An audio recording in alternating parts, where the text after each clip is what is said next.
Everyone, welcome back to my channel. Today I want to talk about the preservation of the Bible. My last video, on my last video, I had a Muslim asking about this, and the video was not talking about preservation of anything, not even talking about preservation of dates, but the question is about preservation of the Bible. It is normal for a Muslim to ask a question not related to the video. They don't even watch the video. That's why, because they are not sincere. Most of them are not sincere. Not all of them. I have met sincere Muslims who actually talk about Quran and Bible. But however, I thought to myself that today, I was going to make a very different video. But I thought to myself, maybe it's good if I make a video about preservation of the Bible with some slides. First of all, the Bible has been preserved very well. And okay, before I go there are Bible as manuscript is well preserved. There are traditions that's been passed on generation to generation that is not written in Bible, but people still follow. I'm not pro-Catholic or pro-Orthodox. In case if you don't know me, I am pro-Trinitarian. Whether you're a Protestant, a Catholic, an Orthodox, I don't care. As long as you follow the triune God, I think you are in the right path. I believe I am 100% sure that you are in the right path.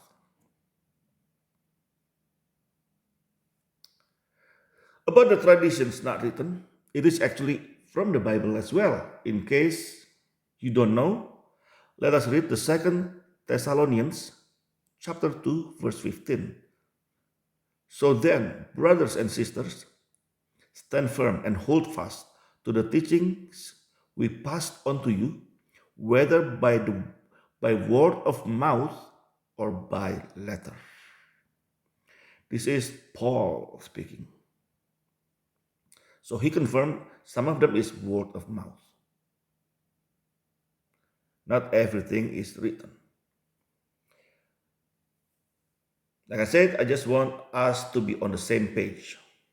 Now, about the manuscript itself. This is a website from Yale University. This is about the caves in Jordan, in the Qumran cave. They found 11 caves from 1947 to 1956. And each cave has jars, many jars. In each jars there are papyrus. So many papyrus. Some of them falling, like most of them are falling apart because it is actually from between year 250 BC to year 150 CE. So 1850 years ago to about 2250 years ago. They are very old. So roughly about 2000 years old. The papyrus are very brittle. The reason they are preserved very well because the air is very dry. That's a good thing. And the jar was sealed like tightly closed. From those jars, they didn't only find only Old Testament, but also so many books, other books. the wisdom of Ben Sira, the book of Jubilees. The book of Jubilees is actually included in the Bible by the Ethiopian Orthodox. It is part of the Old Testament. The Catholic Church did not include it into the Old Testament. The Ethiopian Orthodox Church, they include so many books into the Bible. Their New Testament has 27 books and also some writings from the church fathers. There are another 6 books, but the main book, they have the same, just like the Protestants, like other Orthodox Church and the Catholic Church, 27 books.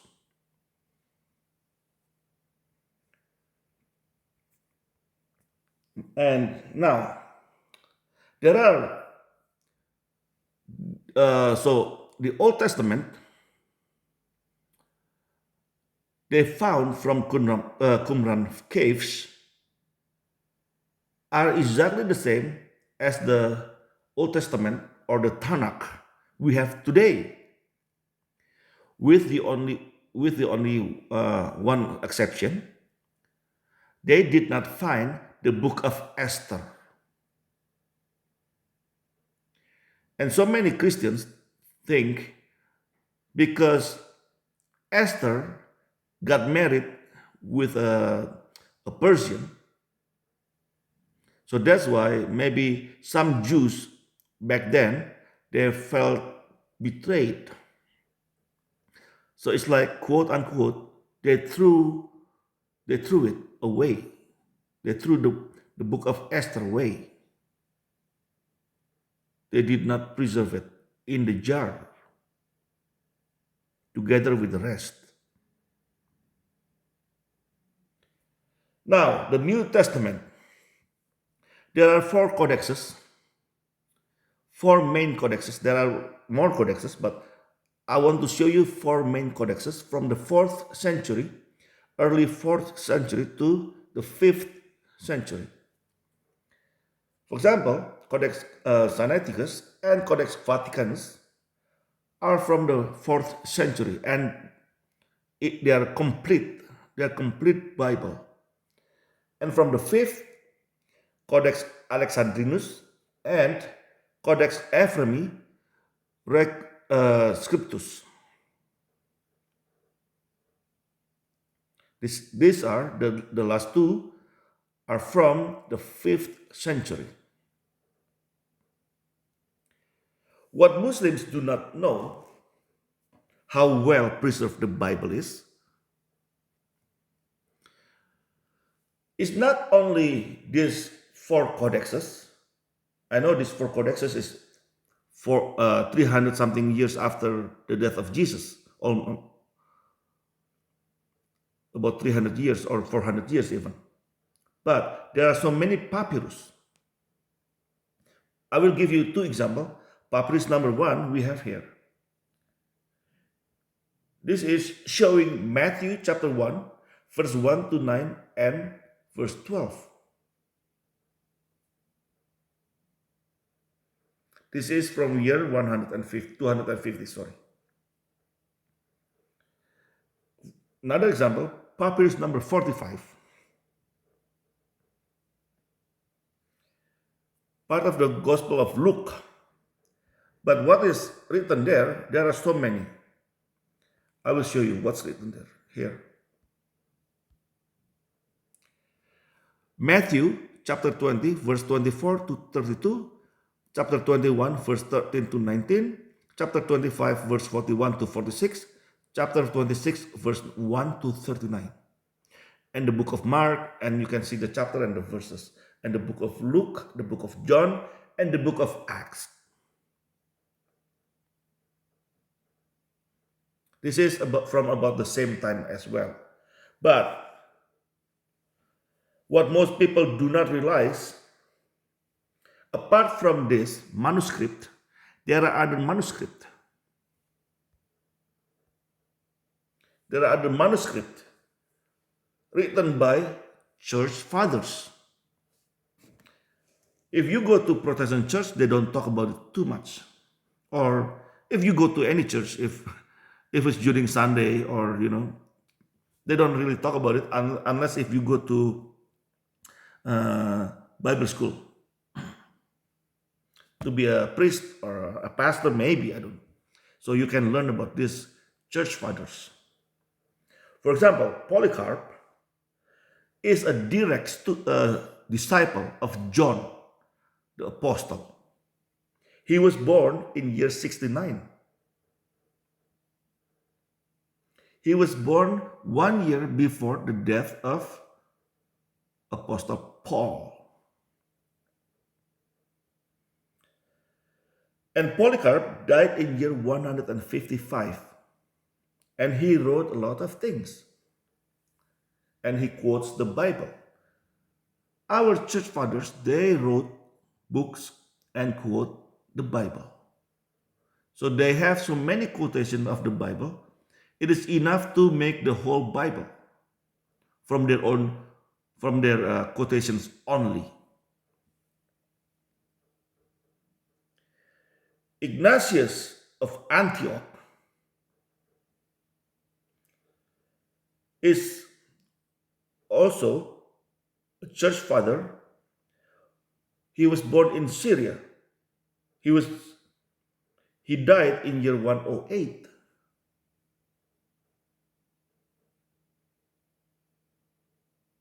He died in Rome. And same thing, he wrote and quoted the Bible. Clement of Rome. Clement of Rome, he was born in Rome, and then he died in year 100. Clement of Rome actually is the Pope, the Bishop of Rome. He is Pope Clement the First. These three church fathers are considered apostolic fathers of the church. And they're not the same as the Sahaba. The Sahaba, most of them, they don't know how to read and write. Our church fathers, they know how to read and write.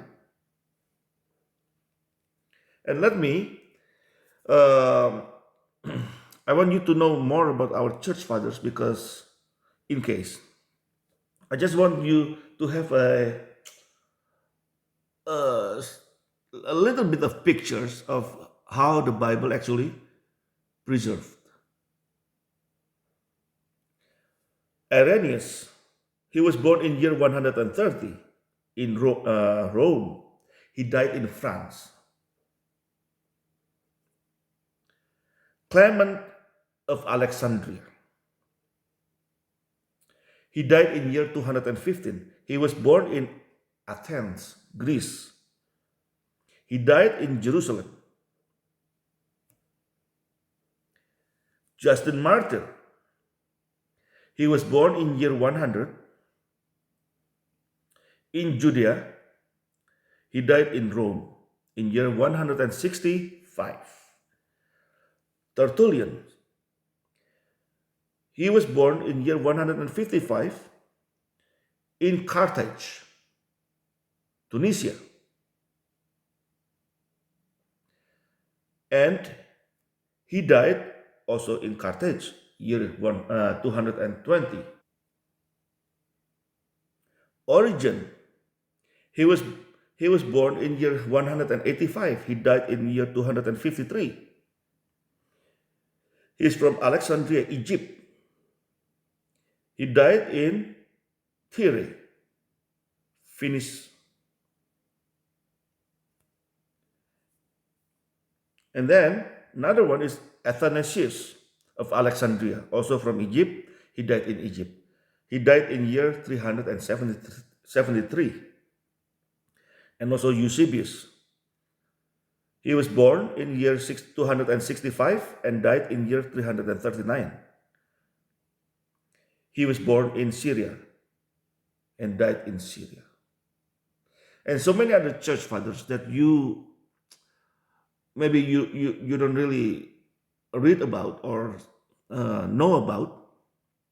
And actually, they write and they quoted Bible so much, a lot. The quotations of the Bible from them are enough to make one full Bible. That's how many quotations from the church fathers from the first, second, and third century. I just gave you several of them, but there's more. There are so many more. And Muslims do not know this.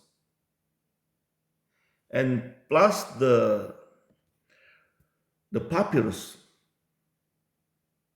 maybe they're not the full Bible. They're one page each, or half. But those papyrus, there are so many papyrus. It's not only 40 papyrus. We have over 25,000 fragments of the Bible, and 5,800 fragments are in Greek, and 10,000 fragments are in Latin. And we also have over 9,000 fragments in different languages, various languages, like Syriac, Gothic or Germanic, Slavic, Ethiopic, Coptic from Egypt, Nubian, also Egypt and Sudan, and Armenian. There are so many of these. Over 25,000 fragments. The Bible preservation is not questionable.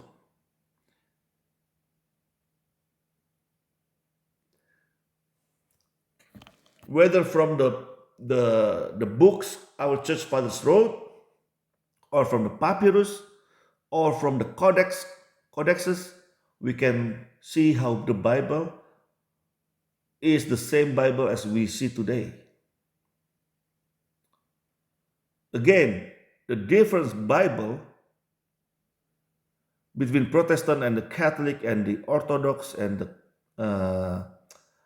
the Ethiopian Orthodox is not the New Testament. The New Testament, the Christian Bible, we all have the same amount of books, 27 books, until the book of Revelations, except the Ethiopian church, they put some writings from the church fathers. 6 books. Anyway, and it is actually funny when you see a Muslim asking the preservation of the Bible. Next one, I will talk about the preservation of the Quran, but now I will not even talk about it. I want to talk about how Quran actually confirmed the Bible.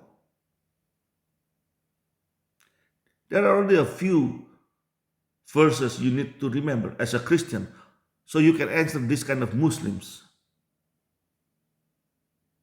The one who do not read Quran, or the one who do not know how to read Arabic or understand Arabic. Quran confirms the Bible. Quran, you have to remember, Paul, he died in year 70. And the Council of Nicaea was in year 325. And the Quranic verses came down to Muhammad in year 610 to 632. And during those years, 610 to 632, Allah confirms the Bible. But Muslims questioning the Bible, which is weird. It shows that they do not believe what Allah says in Quran. chapter 3, verse 3, Surah Al-Imran. It is he who sent down to thee, well, it says step by step here, but it is in bracket. It is he who sent down to thee, in truth, the book confirming what went before it. And he sent down the law and the gospel.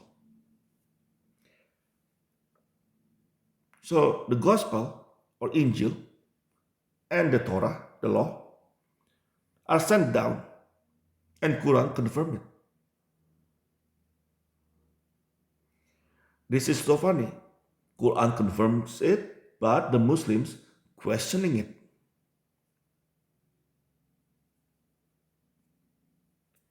Surah Al-Maidah, verse 44. It was we who revealed the law. Therein was guidance and light. By its standard have been judged the Jews. So Allah sent the Torah. And again, in Surah Al-Maidah, verse 47, let the people of the gospel, the Christians, judge by what Allah hath revealed therein. If any do fail to judge by what Allah hath revealed, there are those who rebel. So, Al-Maidah, verse 47, tells the Christians to judge by the gospel that Allah has revealed. Otherwise, you will be called rebel or fasikun. الفاسقون.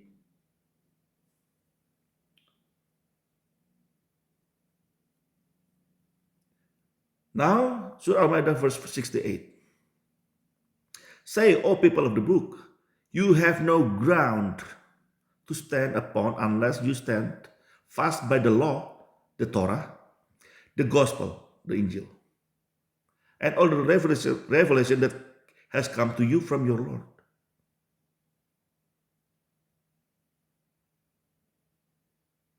So again, verse 68 confirm that we, the Christians, must follow the gospel. And if you are a Jew, you must follow the law or the Torah.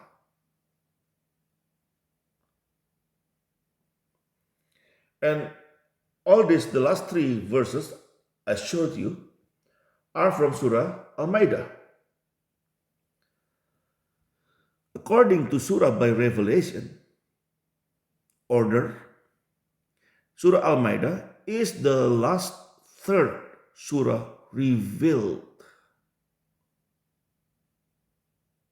by Allah to Muhammad.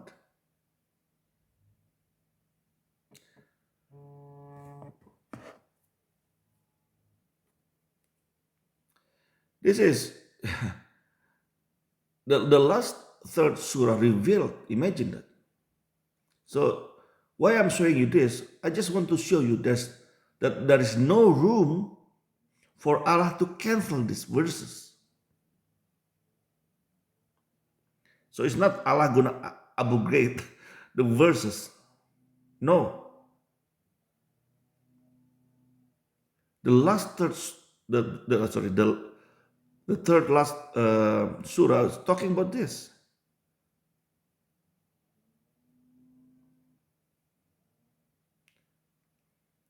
How come Muslims questioning the Bible? That's what I don't get. But I think that's because they do not read Quran or they don't actually understand Arabic. But anyway, I hope this video is useful for you guys if you're a Christian, and I hope this video also, if you're a Muslim, this video answers your question. And I hope you are sincere. Only if you're sincere. If you're not sincere, then don't worry about it. Anyway, thank you for watching and listening. For those who are questioning the Bible, God bless you all. Have a nice life.